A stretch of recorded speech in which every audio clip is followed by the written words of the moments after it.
Great. All right. Last lecture, last Tuesday, we talked about just kind of big picture. What is a river? How does that work? What lives in a river? We talked a lot about water in the Colorado River Basin. Now we're going to be focusing on how rivers move and migrate and how that impacts habitat and development. There we go. We've been talking about different components of a river. A river is a lot of different things. And mostly today, we're going to be talking about what it is from a physical standpoint. So we talked about water in a river and floods and low flows and that kind of thing. A river from a physical standpoint is a conduit. Often we think of it that way, like a pipe of water, sediment, debris, typically wood, although trash and other things is in the river too. It's also a dynamic corridor. So it's not just the water flowing through the channel, but it's this corridor as it migrates across and creates these different kinds of habitat and floods periodically. That makes it a corridor. So I think of a corridor as something that's broader than just the channel. And within that corridor, we have the channel itself, so benthos or aquatic habitat.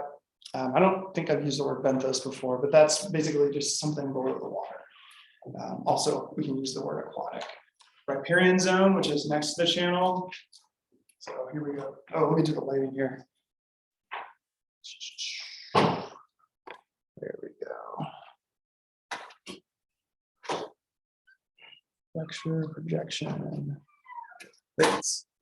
All right, so here's our benthos, which is kind of underneath the water, the aquatic zone, the riparian zone. And then we have our floodplain out here. We don't have the full view here, but in Ruby Horse Thief Canyon, we kind of have a pretty well-defined floodplain with canyon walls on either side. And then we also have this valley margin. We'll talk about that a little bit more today. But the idea that where the walls come down, where the sides of the valley come down, are erodible sometimes. If it's sandstone, maybe that erosion happens over millions of years or hundreds of thousands of years. If it's a debris fan or alluvial fan that comes in, then that margin is more erodible. And that's going to be important for thinking about where we build and how we define the river corridor. We talked about water last time, high flows that change year to year. So we've been having a series of pretty low high flows. So our highest flow, just the maximum flow, has been pretty low. Although in the past we've had some really big floods. And then we have, so that's kind of year to year variability. And then we also have within a year variability. So interannual. So low in the winter, high in the spring, and then low in the summer and fall. We got to see some pictures of the river flowing. This was from 2011. And the river, of course, has been pretty low in the summertime, especially from this year. You all got to see that unfortunate situation. But today we're going to focus on sediments. Yes, you're going to have a lecture on sediments and how rivers move it around. First, we'll look at sediment from a valley scale, kind of a bigger picture scale here. And often rivers and mountain systems, they kind of come from confined, where the valley comes down really close to the river. So the river itself is confined by the valley. And the river's really coupled or connected with the valley wall. So we have debris flows coming in, alluvial fans. These are all over the place, driving up and down Colorado. And this is just where you have rocks falling and mudslides and that kind of thing, dumping and kind of hitting the bottom of the valley and making a pile. And rivers can, that contributes sediment to the river. Rivers can erode that and hit some of the fine sediment from it. We also have the river cutting into the hill slope. So there's a kind of a big source of sediment higher up or in confined areas where the river is just kind of going around and recruiting sediment. As we move downstream, we enter broader valleys typically, although it could be like narrow, broad. And different processes happen. So we're not interacting with the hill slope so much anymore, but now we have meander migration. So we're eroding the banks, we're depositing sediment on point bars, which we'll talk about a little bit more. We can deposit sediment directly in the floodplain when we have floodwater spreading out.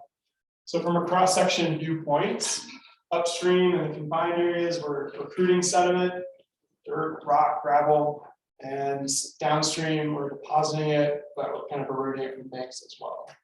So these are all playing out in different kinds of valleys. And so down here in the Grand Valley, we're in this kind of situation where we have migration, bank erosion, bar deposition, that kind of thing. When we look at the river itself, a reach of the river, let's just take a few seconds to look at this and think about where is the sediment? When I say sediment, talking about, I guess if you've gone down to the river, what kind of sediment is on the banks and bed of the river? What are we looking at? Rocks. What kind of rocks? We have kind of different sizes, like the Colorado River cobble size, which is like kind of potato, and maybe up to like a cantaloupe size, right? Gravel, kind of think of gravel, right?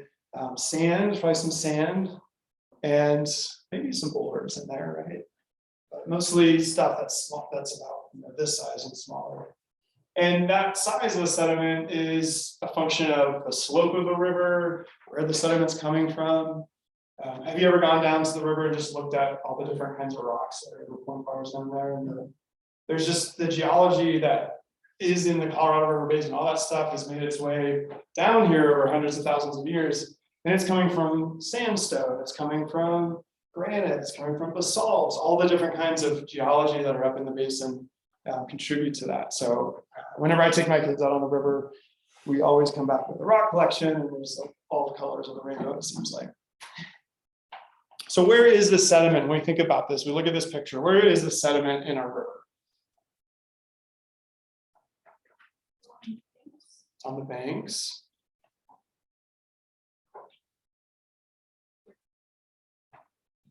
Where else is it?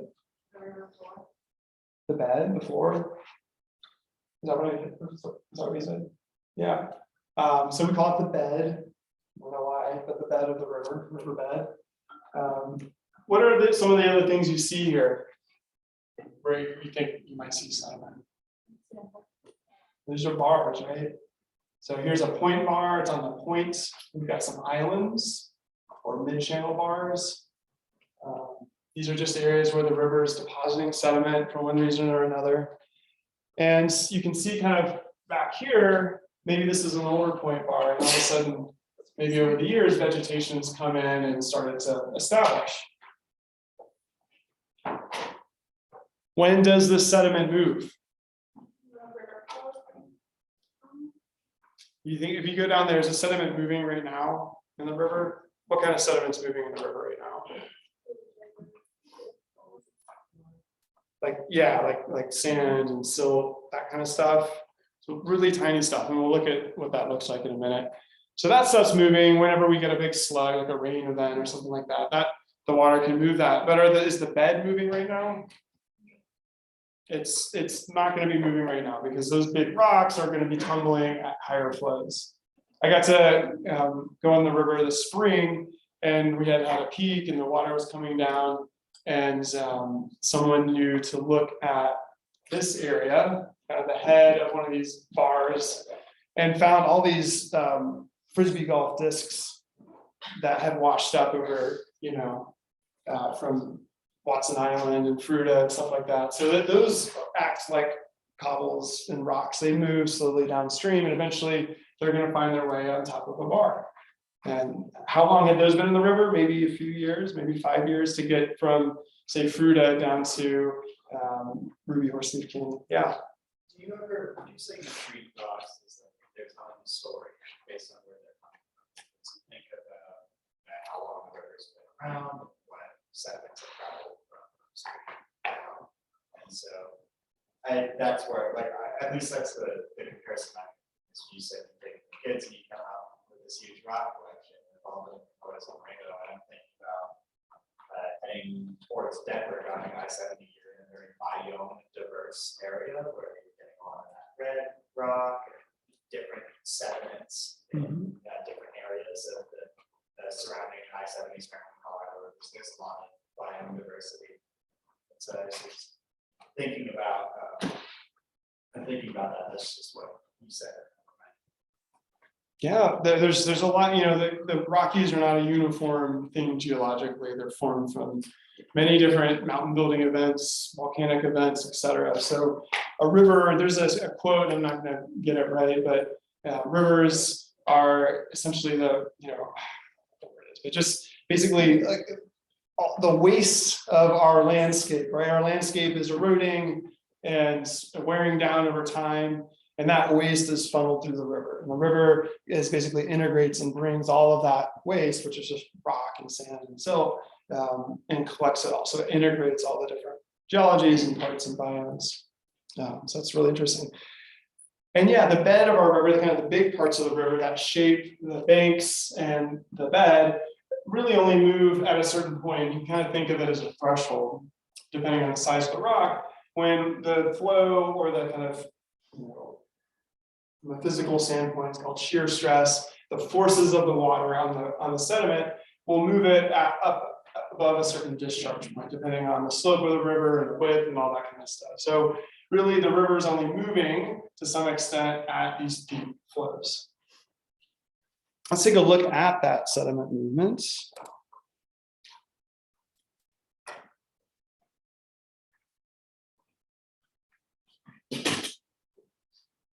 All right, so we're going to go with the GoPro underwater.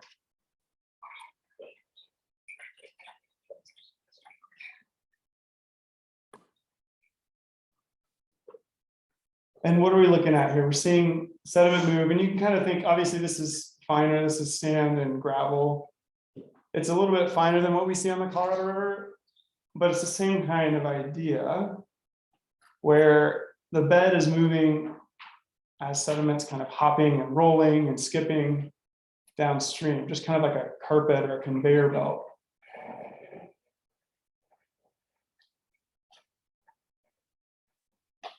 And that's what the Colorado River looks like when we have flood flows, but at a probably slower pace and at much higher flows. Here's a look at this in slow motion. You can see the bed material on the bottom jumping and rolling. You've got finer sediment, so sand and silt particles that are just going to be up in the water column and kind of moving all the time. Let's do that one more time. And then our gravel and cobble material is just going to be on the bed. Sometimes it's going to, some turbulence will pick it up and flip it up into the water, but it's heavy and it's going to sink again pretty quickly and stay close to the bed. But up here, we've got all the sand, silt, and clay that's moving. We call it bed load transport. I got my PhD in bed load transport. Yep. And now, so that's the kind of micro scale. We've got sediment moving, water moving it. The macro scale is we then have meander migration. And we'll talk about how this works from kind of a bigger perspective or a bigger scale perspective. This is the Gunnison River. And I'm showing how we mapped it from 1955 to 2015, and you kind of have some slow progression. This is 2015 in dark blue. You've got some bigger progressions where a bend was cut off and the river found a shortcut essentially over here as well. And down here, the river's been moving quite a bit more. This is right before it goes into the Domingos Escalante area. All right, here's a short video on how rivers get their curves. Some of this I don't fully agree with, but it's a good, we'll talk about it. It's a good little cartoon. The meandering rivers of the plains may seem tame and lazy, but mountain streams are corralled by the steep walled valleys they carve. Their courses are literally set in stone. Out on the open plains, those stony walls give way to soft soil, allowing rivers to shift their banks and set their own ever-changing courses to the sea, courses that almost never run straight, at least not for long, because all it takes to turn a straight stretch of river into a bendy one is a little disturbance and a lot of time. And in nature, there's plenty of both. Say, for example, that a muskrat burrows herself a den in one bank of a stream. Her tunnels make for a cozy home, but they also weaken the bank, which eventually begins to crumble and slump into the stream. Water rushes into the newly formed hollow, sweeping away loose dirt and making the hollow even hollower, which lets the water rush a little faster and sweep away a little more dirt, and so on and so on. As more of the stream's flow is diverted into the deepening hole on one bank and away from the other side of the channel, the flow there weakens and slows. And since slow-moving water can't carry the sand-sized particles that fast-moving water can, the dirt drops to the bottom and builds up to make the water there even shallower and slower, and then keeps accumulating until it becomes new land on the inside bank. Or Meanwhile, the fast-moving water in the outside bank sweeps out of the curve with enough momentum to carry it across the channel and slam it into the other side, where it starts to carve another curve, and then another, and then another, and then another.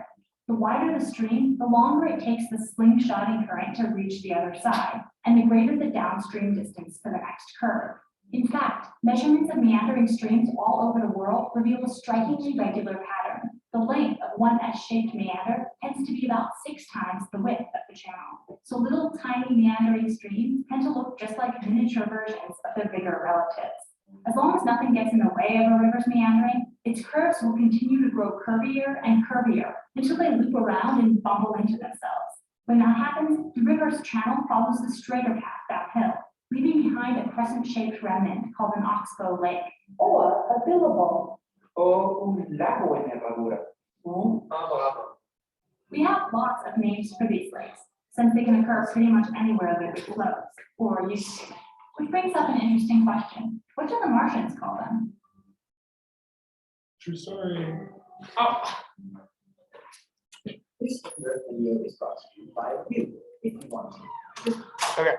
I like the little cartoon. The thing that's inaccurate is the badger or whatever it was. Rivers that are straight, like if you make a canal in sand or something that's erodible, they will on their own without any perturbance make meanders. And so it's just it basically gets down to complexity and turbulence in water. And basically they're going to, and we'll kind of see some examples of why rivers will naturally just start to migrate and meander. If you look at a raindrop that comes down your windshield, it doesn't take a straight path, it makes a meandering path. And that's how water dissipates energy when it moves through anything. It could be on your windshield, it could be water moving through sand. So perturbations are like, you know, a log that falls in or a hole in the bank, those certainly help and can facilitate migration and that sort of thing, but they're not required. So let's dig a little bit more into sediment and meanders. Here's an old image of the Colorado River here in the Grand Valley. And we'll just kind of look at what's happening here. We've got flow coming in, and so the flows move from upstream to downstream this way.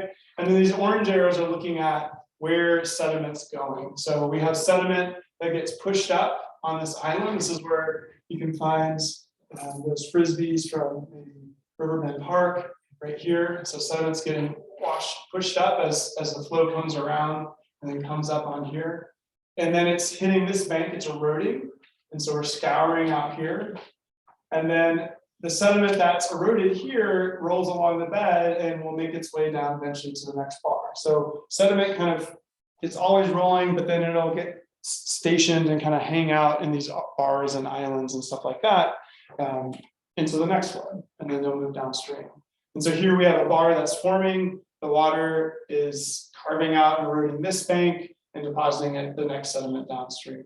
So that's kind of the fundamental mechanics of river migration. And here's just a little bit of a zoom out in the same area. This is 1990. And there is 2020. So I'm just going to go back and forth a little bit here. It's moved a little bit. You can see how this meanders progressed from here to here.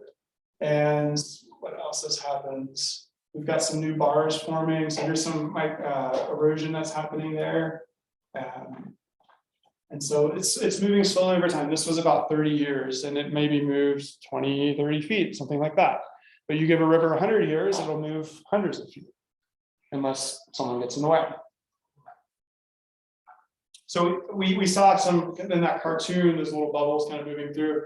Those were tracking these flow lines. And so as flow comes in, it hits the bank, it goes down, scours, and you get this helical flow, kind of like the DNA. And that helical flow comes around, it's carving, it's picking up sediment. And then you can see how it scoops down and comes up. So it's going down here and it's coming up here. And this is where the point bar forms. This is where sediment's being brought up and deposited on a point bar. All right, let's look at some more meander migration here.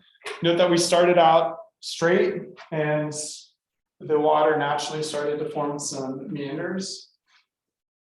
You can see where it's eroding here, and then that sediment's getting deposited right here. And then it moves through that again and deposits the sediment down here. So it kind of makes its way down as it goes. But when we look at this river, this model river, right, this is just a stream table, a flume. What's it missing that natural rivers have? Vegetation.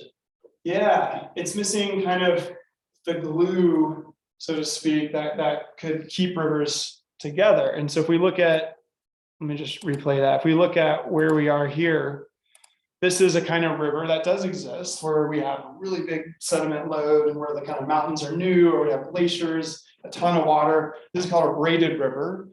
And these do exist, but what we need to kind of represent the types of rivers we have here, we need vegetation. And so this was an experiment similar to this, where they put in, I don't know what it was, chia seeds or something like that. Does anyone ever grown chia seeds? Yeah, that's really fun. My kids are doing that right now. They love it. But they grow up too quickly and then they get weird. So you put chia seeds on here, and then also, so they have sand, it's mostly sand, but this white stuff is like finer sediment. So that represents, like, if in a model, this is kind of a scale. So sand would be in a tiny model, would be like cobbles in the real system, right? The prototype. And here they have sand to represent like the gravel and cobble, and then they have like, I don't know what this stuff is, but talcum powder, some finer thing to represent finer sediment. And so if you put vegetation and fine sediment in, then all of a sudden you get stable channelets. You don't get a braided system anymore. And you can get the formation of meander bends and cutoffs and actually a single thread channel. And so they showed how vegetation is really critical to that. And so we have a lot of vegetation here. Rivers actually help essentially farm and propagate vegetation. So here's the Yampa, and here's the Yampa's hydrograph. And when that hydrograph comes up, we're getting meander migration. So erosion at the bends, deposition on the points. Pretty soon this might connect and we'll get an oxbow lake like we had starting to form kind of here. And what's happening is we get what's called successional vegetation. We have cottonwood trees here. Cottonwoods really love our rivers out here, and our rivers create the habitat for cottonwoods to establish, because cottonwood seeds need exposed sand and cobbles to propagate. And so as the river deposits this after the flood, then the cottonwood's life cycle is perfectly timed to release its seeds in the late spring. So they're on the water, they deposit as the water recedes on these new sandbars, and then the new cottonwood saplings establish. And so we get old cottonwoods down here, young cottonwoods here, and so forth, and the cycle continues. Without meander migration, we don't have cottonwoods, unless we go out there and plant them. And that's what we've been doing along the Colorado, because we don't have a lot of migration anymore. Those cottonwoods provide habitat for our osprey and other birds of prey. And that migration in all these kind of nice little side channels and islands and backwater areas are habitat for our native fish. Good jobs. That's the logo, by the way, that we were talking about. I think that's great. It's great. Look at that. I think it should be the chubs. You don't want to mess with that. Look at that. All right, we're working on it. Right to them. So all of that migration, that sediment movement, it creates this river corridor that we introduced last time. Got our channels, we've got our backwater habitats, our oxbow lakes or billabongs. You know that, you get the word billabong, close, surfer brand. It's an oxbow lake. All right, we'll look at one more. I think it's our last little video here. This is for a satellite imagery in the Amazon.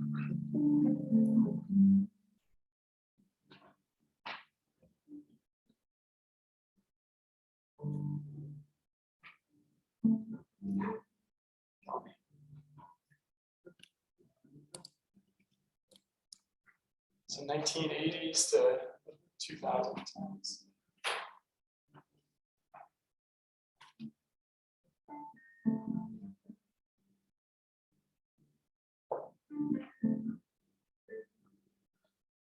This is all rainforest. It's just kind of coming through.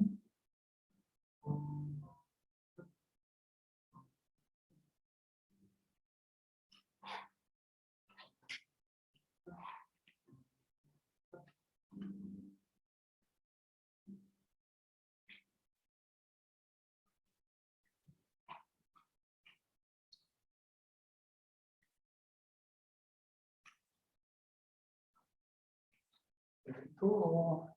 And look at that scale. This is 10 kilometers. Oop.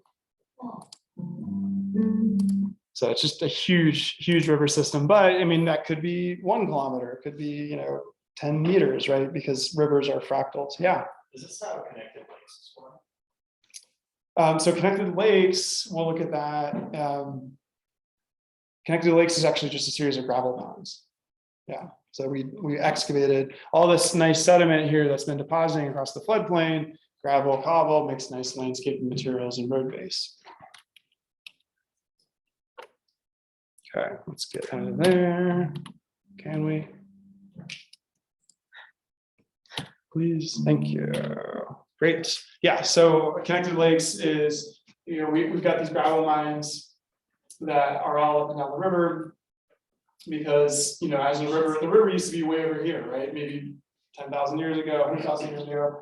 And that, and it deposited all this nice sand, gravel, and cobble that they mine and, sort and then sell.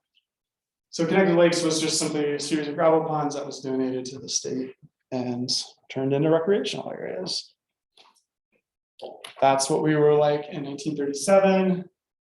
You can see historic footprints of the river, active side channels that are still connected, and lots more islands. It was a different kind of river back then. We call it a wandering river, not quite braided because you still have vegetation, but kind of a wandering type of system. All right, so let's take a few minutes to talk about some things. Rivers are naturally mobile, they're moving, they're dynamic. And let's take a few minutes to think, and then you can talk to your partner, your neighbors, about how this mobility affects the complexity of habitat in a river. What does that mean within a river corridor? Why does that matter? This dynamic river system that we have.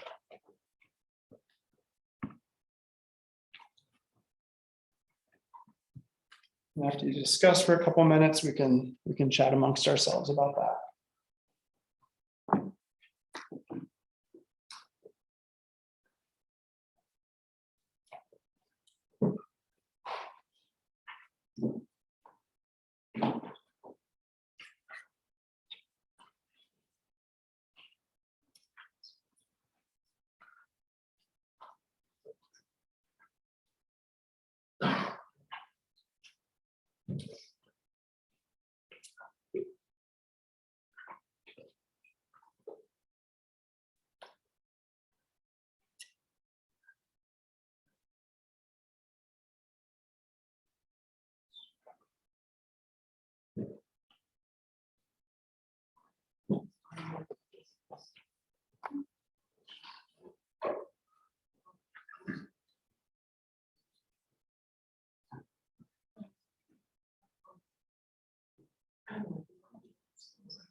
So let's bring it in just for a few minutes here to chat.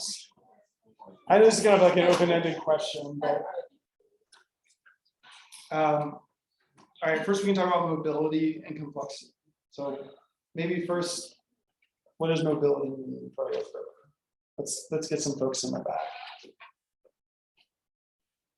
I just bought a ball. I forgot to bring it today that we're gonna do the little, you know what I'm saying? Yeah, you've done that? That'll be fun.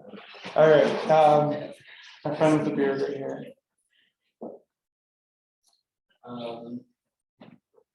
Mobility is just like the ability to move or change. Yeah. And how's that playing out in rivers in general or Colorado? I think it makes it really tough to build a town in where two rivers meet, because with how we tend to build cities, it doesn't allow for that much. We don't want that much. There's an inherent conflict. When you build a house, you know what? Yeah, we want a beautiful house right on the river, but that's where the river wants to be 15 years. Right. So I think that's one thing for us to keep in mind. Great. How about complexity? What does complexity mean for someone? Yeah.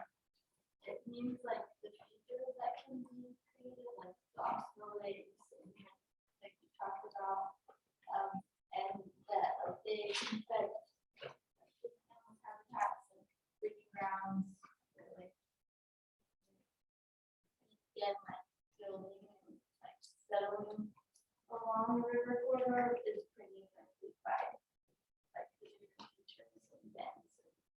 And slow change. Yeah, it's messy, right? Like if you leave a river to itself, there's going to be wood in it. And there's going to be a channel over here and a channel over here, you know, depending on the system. And that complexity is what is, you know, variety is the spice of life.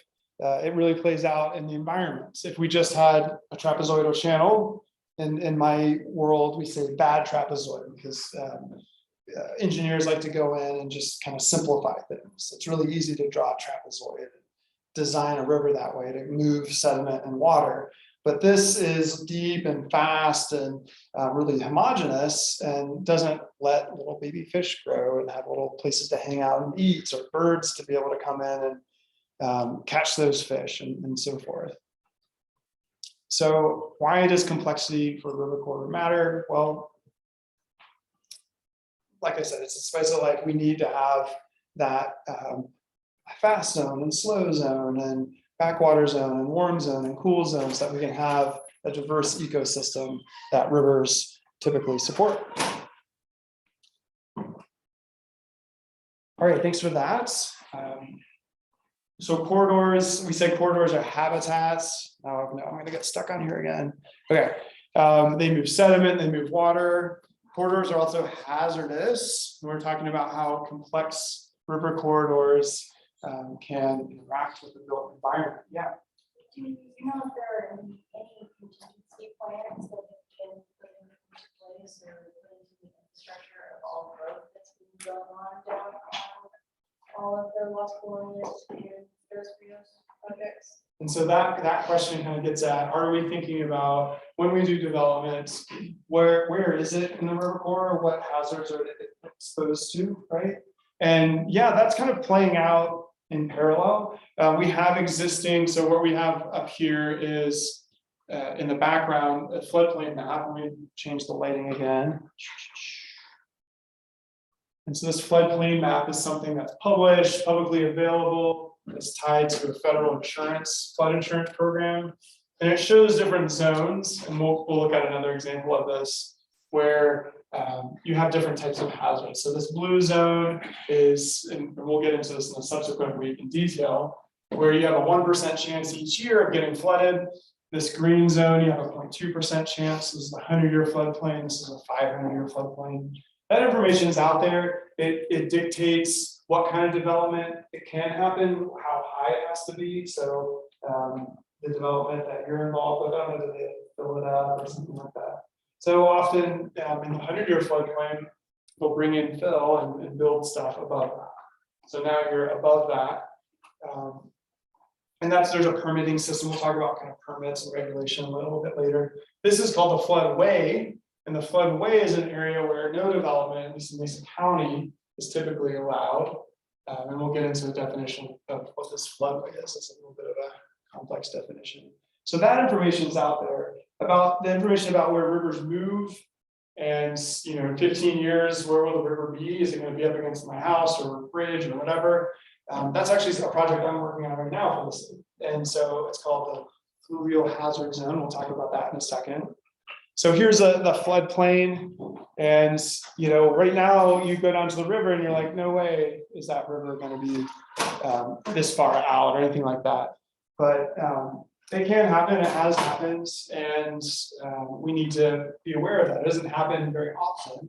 Like I said, a 1% chance every year, but we need to plan for that, like you said, for sure. And that might be mitigating, so building either outside of it or raising up our buildings and infrastructure so that its exposure to this hazard is less, it's not zero, avoidance and that kind of thing. So there's a lot of different options for that. But as our rivers flood, they can take out our infrastructure. So this is an image on the Front Range where the bike path was eroded, but this happens here in Grand Junction as well.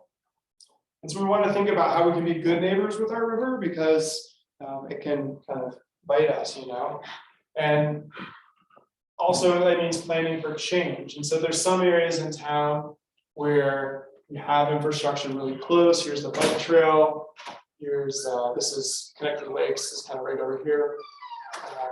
We've got some development that's come right up against this area where, guess what, the river's trying to erode because it's outside of the bank. And in 2019, the river came and took out the bike path. They went in and the city rebuilt that section. There's some utilities there. The infrastructure is right up there. So this is where the cities decided they're going to kind of pick a battle, And often what we want to do with urban streams is riprap them. And so this is Public Works Department, Stormwater Department coming in with riprap. and trying to keep this urban stream from moving around. But they have a lot of time and a lot of energy, and they will always erode that riprap and come back. So when you come in and do this kind of work, riprap, and the city, I don't know how much they spent on this, but $100,000, $200,000, it's not cheap. And in 10 years, they'll probably have to do it again, for the next one, because the river's always going to be picking away at this kind of stuff. So we have different management approaches, and I'm going to give just a little kind of flavor for river corridor management, contingency planning, for development of river corridors, and we'll spend a whole week on this later in the semester. But we kind of have two things that we can do. We can protect and conserve, and this is kind of ahead of development. So in areas where we have open space, still green space, the Yampa is a really good example, and we still have some areas here in the Grand Valley where we have kind of agricultural areas. That's a great land use in a river corridor. If we can allow for migration and compensation for that land loss for the farmer, put systems in place for that, develop outside of this zone where the river is migrating, and then plan for future development in a way that's going to be compatible with the river.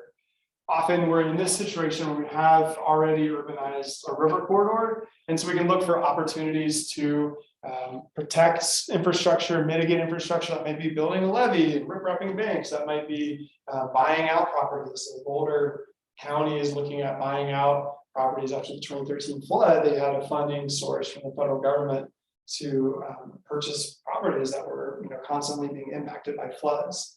And this is actually FEMA, the federal government. It's one of their new strategies, because in highly vulnerable areas, we have constant flooding. The government comes in and pays out the insurance claims, maybe 2-3 times in a decade or 2 decades. And that's really expensive and really unsustainable in our more hazardous, kind of more variable weather that we have these days. So we can use tools like mapping. We showed about different kinds of mapping to identify hazardous areas.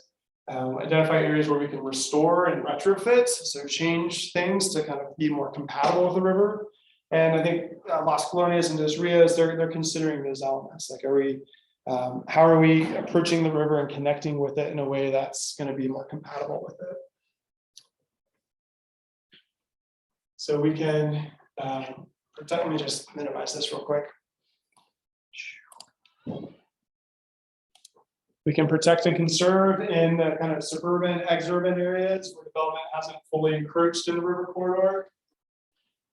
And we can restore and retrofit in areas where, this is kind of a channelized portion, but here we have a little bit of an open space. And so maybe we can make sure this open space is protected so that we can kind of put the energy of the flood flows in this area and mitigate downstream impacts as well.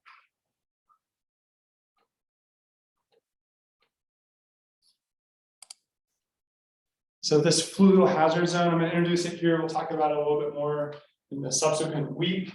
This is another mapping technique. We talk about mapping the floodplain. This is mapping where the river can move, where the stream has occupied in recent history, could occupy or physically influence as it stores and transports water, sediment, and debris. And this is a method, a protocol for mapping this zone. And there's some different components to it, which we'll talk about later.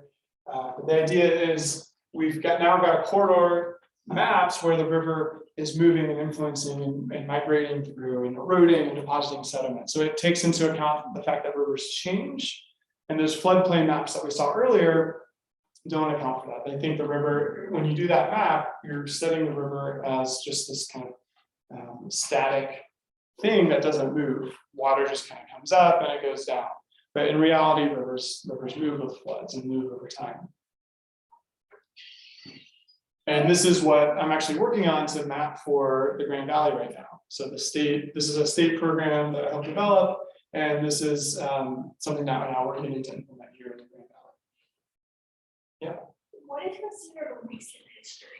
Like, is there a span, like the time that's considered recent? You really keyed into that term there. This definition took about a year to develop. And it's there's more kind of asterisks and qualifications to that when you read this, but recent history simply means we can interpret it as the kind of current flow regime instead of its supply. And so what is the current flow regime? Well, you can kind of look at the Colorado River in the last 50 to 80 years. The flow regime's kind of been a certain thing prior to all the diversions and reservoir projects and that sort of thing. Yeah, so you got to kind of peg it to what are the drivers of river processes in modern times. In some cases, it might be since the previous glaciation, because there's no dams or human impacts on the flow regime. All right, last few slides here. We've got different ways to think about developing a river corridor and interacting with it. The kind of status quo of our infrastructure in river corridors often involves, putting a diversion across, which happens to block fish passage. We might have grazing kind of going up to the banks, levees, channelized reaches, lots of riprap, roads kind of coming right up against the river. And all these practices, it's just, we're building, we're living out here in the world, but they do influence the river. And so we do have opportunities as we rebuild bridges, as we want to kind of retrofit our infrastructure for not only the environment, but to reduce our exposure to hazards and these river processes. Then we can think about a lot of other things. We can allow fish passage by building rock ramps. We can provide cattle with water, but maybe fence off their access to the banks so we reduce bank erosion. Move levees back, and there's some examples where in Europe and in the US, where we're actually moving levees back to create more of a corridor for the river or floodplain, allow some uses there, could be agriculture or parks or something like that, and then move our infrastructure back. And where we do have riprap, we're still going to have it. It's never going to go away. There's a way to do it that is still provides some environmental benefit or aesthetic benefits, like planting willows and other vegetation in that. It's called bioengineering, so engineering with nature.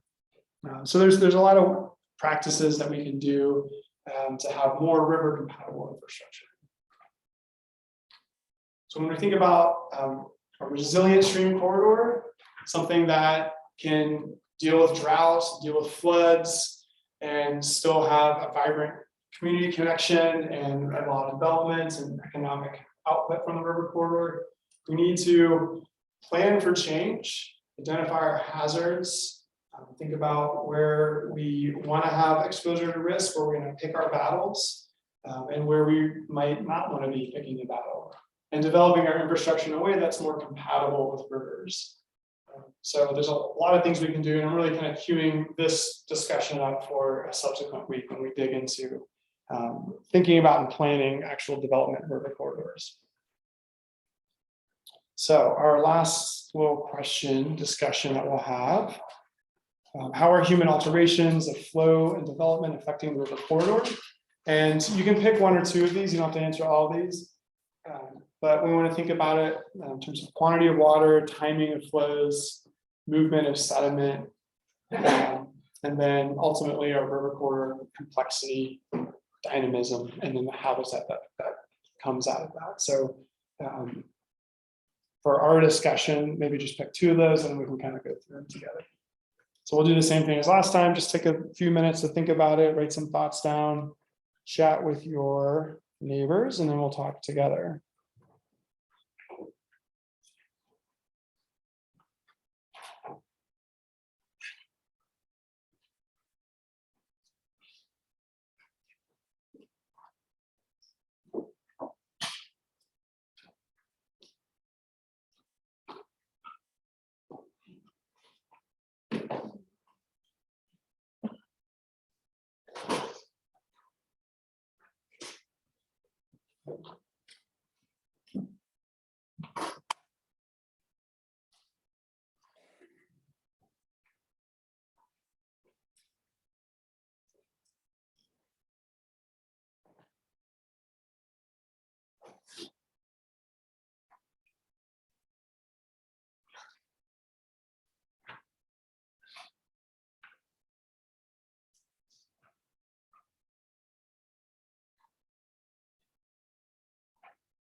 Yeah.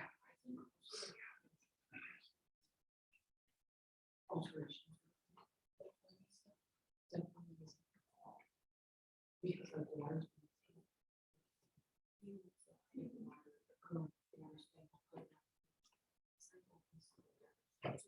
Or like animals. Things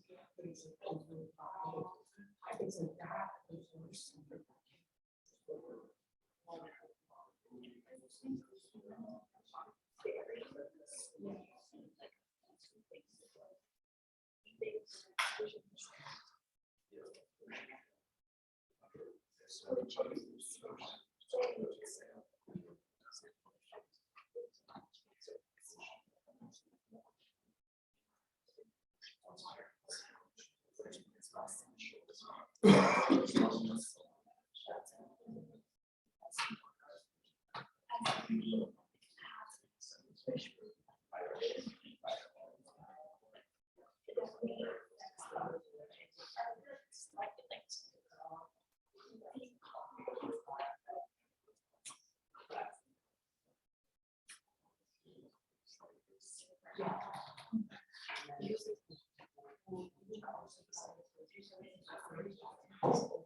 Let's take another minute to talk amongst ourselves and then we'll all talk together.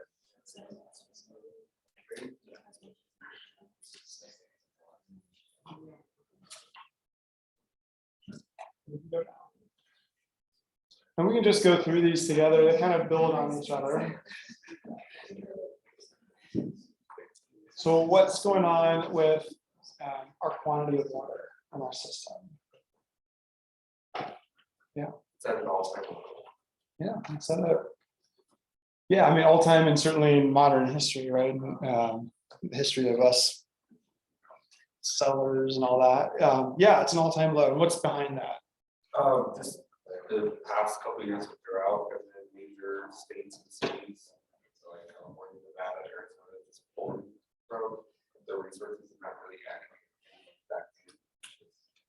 Yeah. So a lot of water coming out of the system, and even just here in Colorado, we've got water going over the mountains, right? Yeah. Maybe to get some natural lakes or reservoirs, like the that takes a while.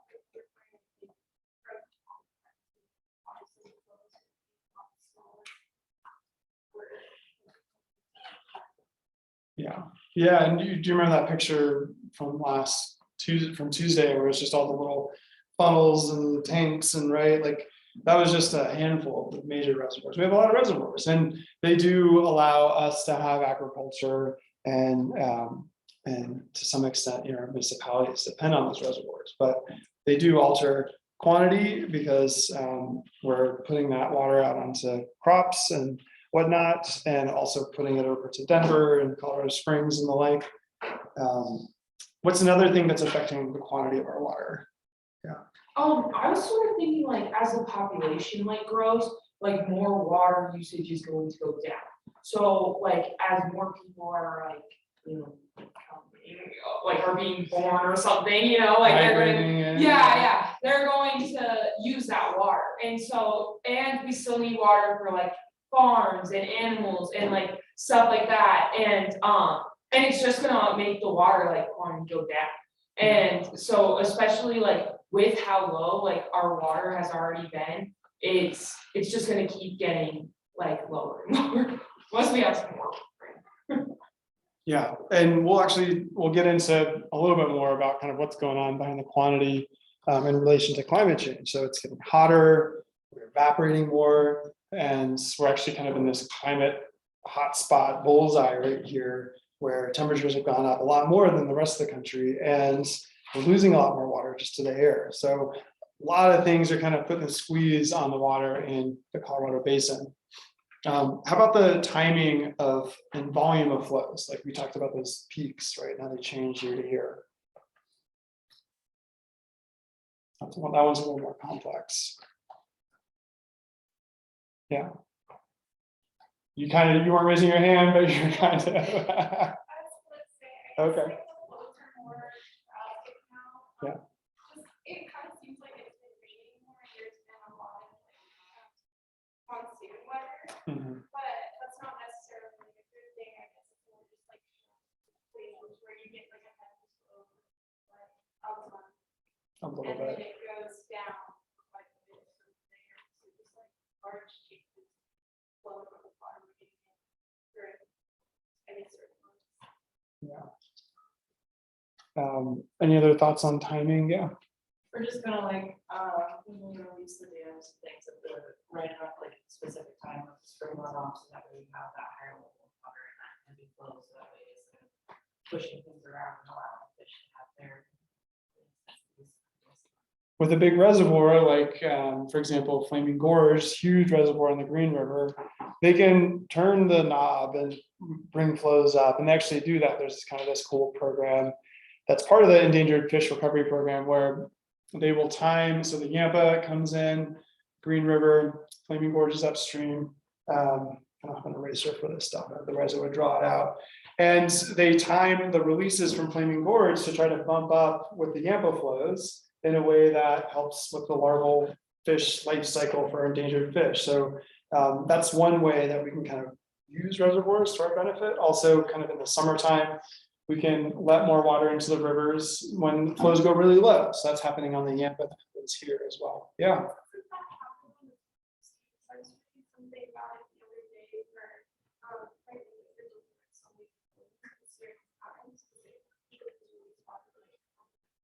Yeah, we'll actually at the end of the semester look at the Dolores as an example of kind of a river that's been impacted to the extreme. Essentially 95% of the flow from the Dolores is diverted to another basin.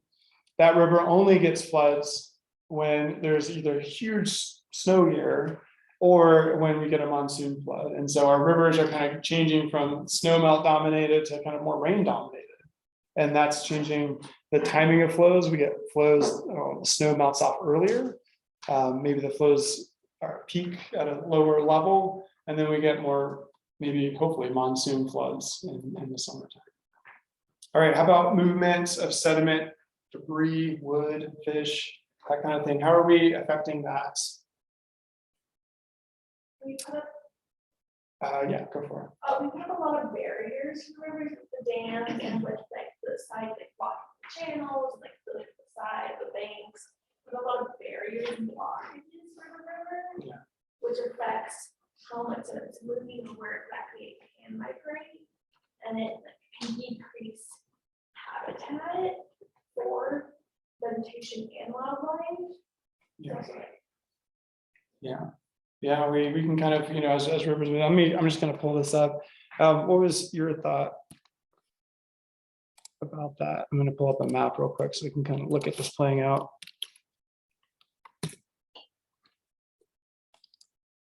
So right in town, we kind of got some examples of where this is going on. Where is Redlands Parkway? Did I miss it? Here we go.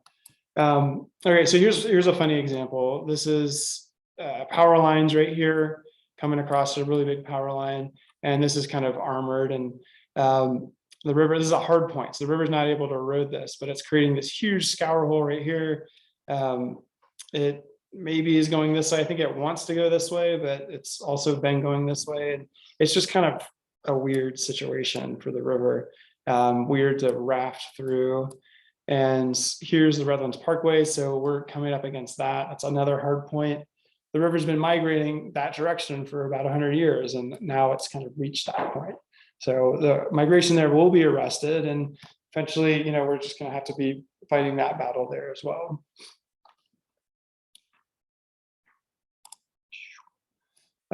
So that kind of changes things when we're not eroding the bank and making a point bar.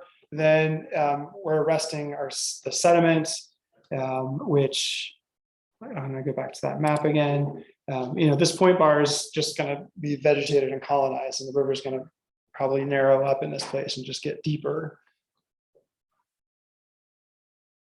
and less complex. All right, so finally, our river corridor complexity, dynamism, and habitat, this kind of big overarching thing that our water and our sediment lead up to and ultimately create what's going on with the complexities and habitat in our river.